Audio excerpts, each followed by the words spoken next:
There is a new update to the Blackmagic Camera App. Blackmagic 3.0 is here. It comes with a couple of cool features. Let's get into them. The layout's going to be a little bit different, but just like anything from Blackmagic, it's pretty easy to figure out. Just a couple of things were moved around. So the first difference is going to be the lens choice selection, and there is a special feature built into that. The added feature is a zoom.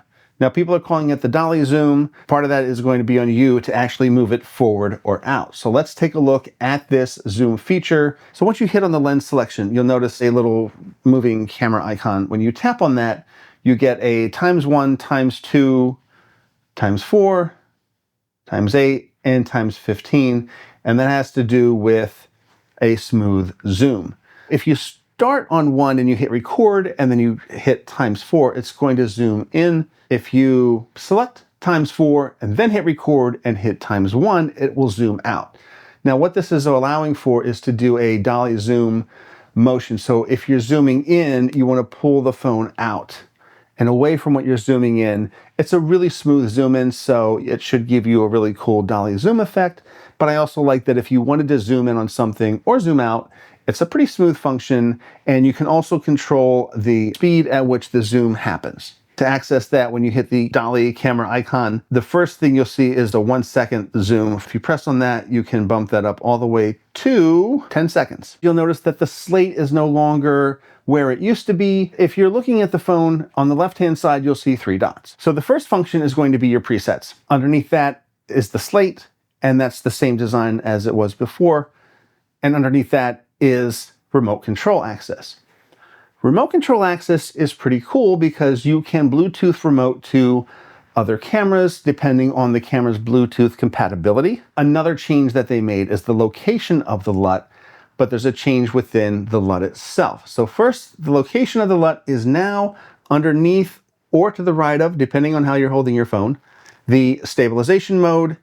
And when you select that, you're going to notice that there are some new LUTs that Blackmagic included with this update, aside from the Rec 709 natural or neutral look, cinematic teal, day and night, day for night rather, dusty, monochrome, nature, nostalgic, paloma, rift, vivid, and warm fade.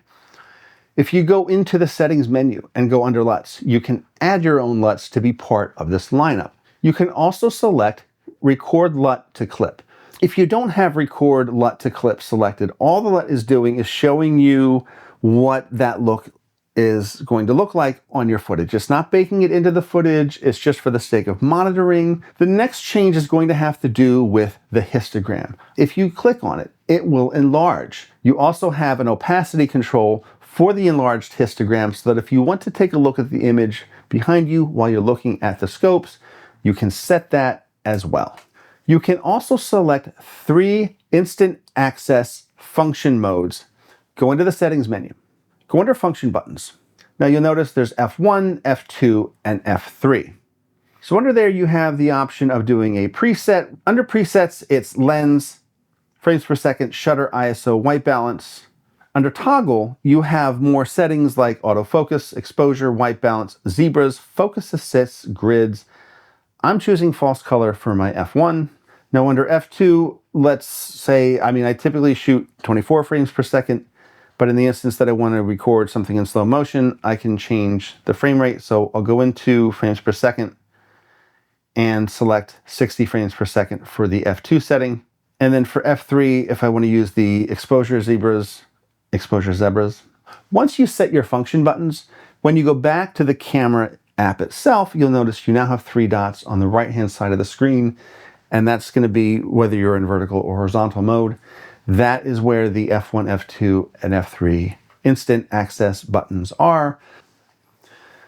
Now, last but certainly not least, you'll notice a streaming option. What's interesting about this is on the iOS, the streaming will only work through Blackmagic Cloud.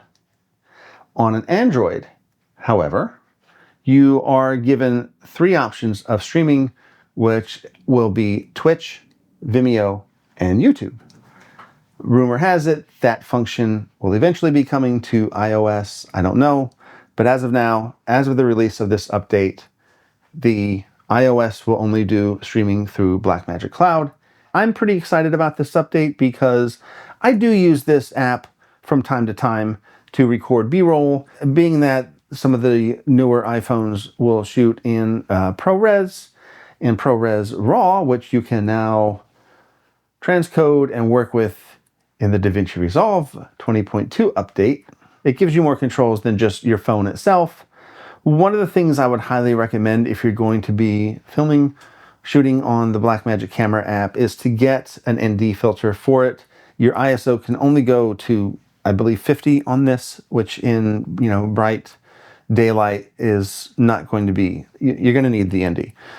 This one is made by Newer, so it just clips right on to the back like this, and it is a variable ND. What would you like to see from this Blackmagic Camera app? I'd love to know your thoughts on this. Stay tuned for an update on DaVinci Resolve 20.2, and in particular, using ProRes RAW footage with this. Thank you so much for watching, everybody. Take care.